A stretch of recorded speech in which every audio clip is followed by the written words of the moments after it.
Salam sepak bola, teman-teman netizen atau warganet yang saya hormati semuanya.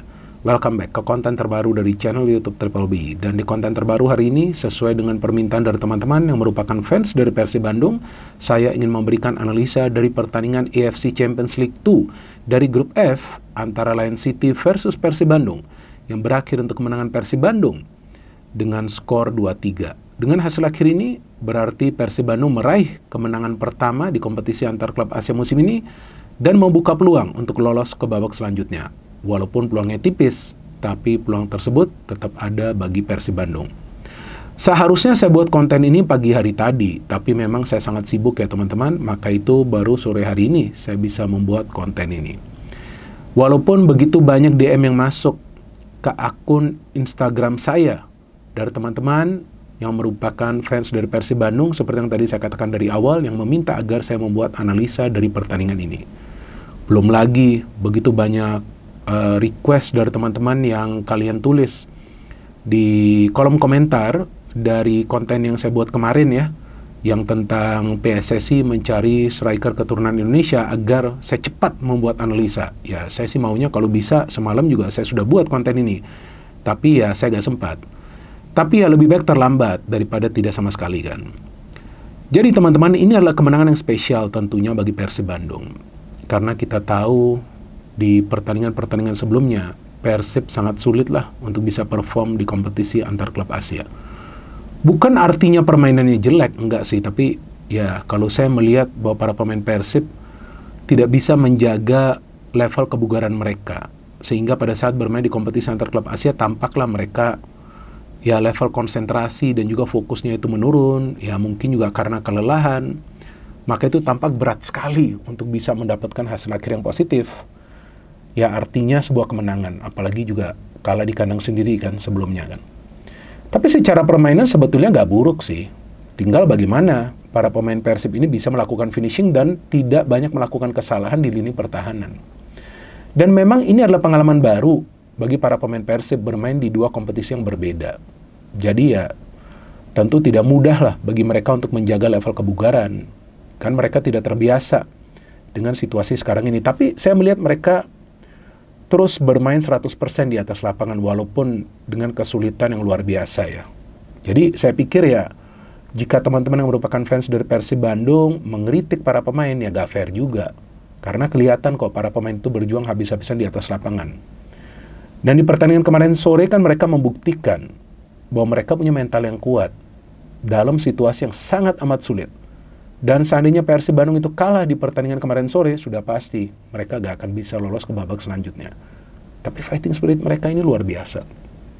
Jujur saya tidak pernah menyangka bahwa Persib itu akan comeback, karena sudah memasuki menit 80, itu David mencetak gol itu di menit ke 81. Tapi ya karena memang ada perubahan cara bermain dari Persib Bandung, dan juga tentunya ada beberapa pemain yang masuk dari bangku cadangan yang bisa mengubah permainan dari Persib Bandung. Sebetulnya Lion City ini permainannya biasa-biasa saja. Betul mereka bisa menciptakan beberapa peluang yang berbahaya, tetapi itu pun memanfaatkan kesalahan dari para pemain Persib yang tidak bisa berkoordinasi di lini pertahanan, yang tidak bisa menjaga komunikasi mereka dengan penjaga gawang, sehingga sering ada kesalahpahaman di antara lini pertahanan dengan penjaga gawang plus dengan juga para pemain yang bermain di lini tengah. Dan itu membutuhkan waktu bagi para pemain untuk bisa membenahinya. Maka itu di babak pertama terlihat para pemain Persib ini dari segi kecepatan saja gak seperti biasanya. Agak lamban gitu permainannya. Dan para pemain Lion City tampak lapar banget mereka kan. Mereka tentu ingin meraih kemenangan lah lawan juara dari Indonesia. Dan memang mereka bermain terbuka, tapi cara bermain mereka ini juga gerasa-gerusuk. Pokoknya kasih bola aja langsung ke lini pertahanan Persib dan berharap ada kesalahan, dan ternyata ada kesalahan itu, kesalahpahaman. Karena si Kevin itu keluar tapi ragu-ragu, gak cepat keluar, akhirnya bisa dilob lah oleh pemain dari Lion City. Kalau nggak salah Franka yang juga mungkin mau pakai jebakan offside tapi gak berhasil. Dan sebetulnya secara permainan Persib dari awal sudah menggempur juga, mendapat beberapa peluang juga, tapi finishing ini kan masih menjadi persoalan bagi Persib. Di pertandingan lawan Semen Padang, permainannya sudah bagus, possession sudah sampai 80%, mau create chances saja setengah mati. Ya karena itu, nggak ada improvisasi serangan. kebaca banget, masuk ke sayap, crossing, masuk ke sayap, crossing. Seharusnya tengah ini harus efektif juga. Nah, di pertandingan kemarin sore, tengah ini hidup banget dengan adanya Dedi, ada Klok, ada Rahmat Irianto sebelumnya, ada Matteo juga ya. Ini hidup. Cuma dalam mengambil keputusan, saya bingung juga kenapa lama gitu.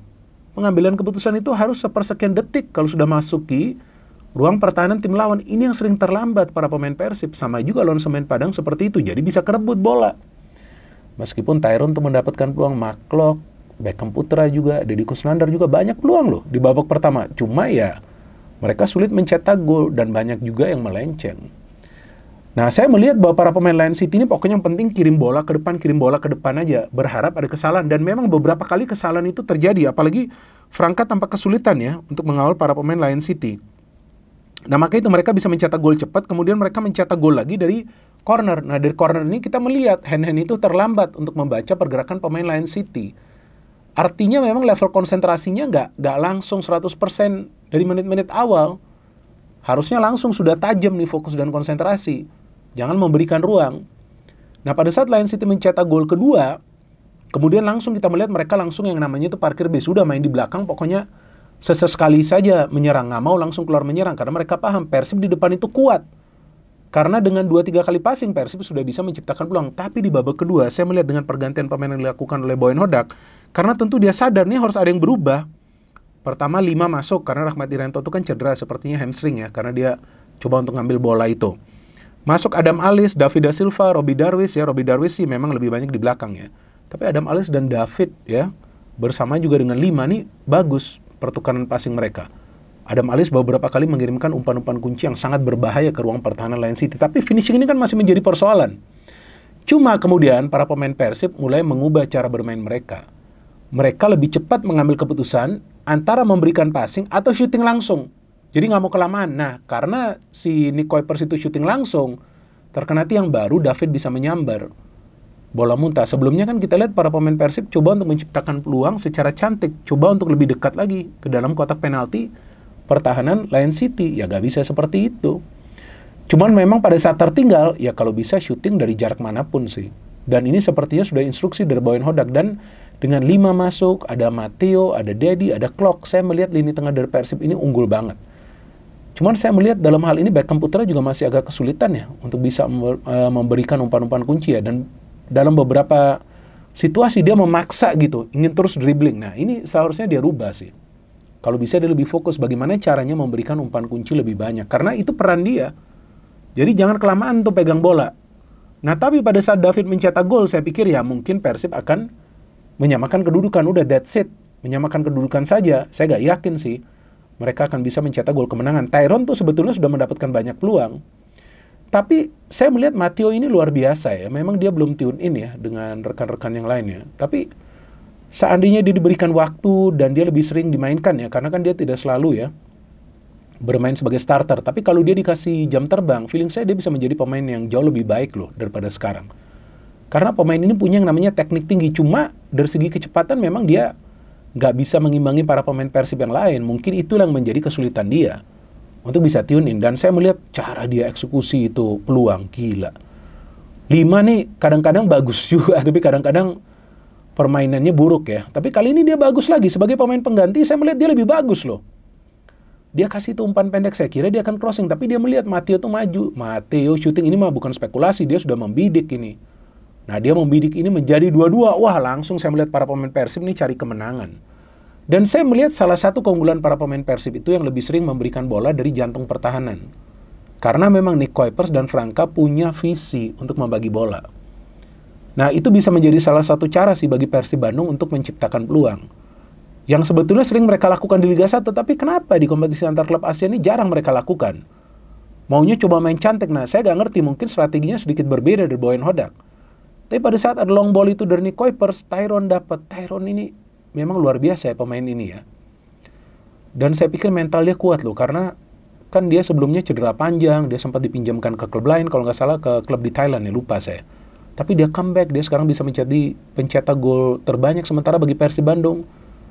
Tekniknya bagus, cara dia dribbling itu di dalam kotak penalti, cara dia cari angle, dia shooting, dia eksekusi menjadi 2-3, gila. seperti sebuah mimpi aja. Saya nggak menyangka.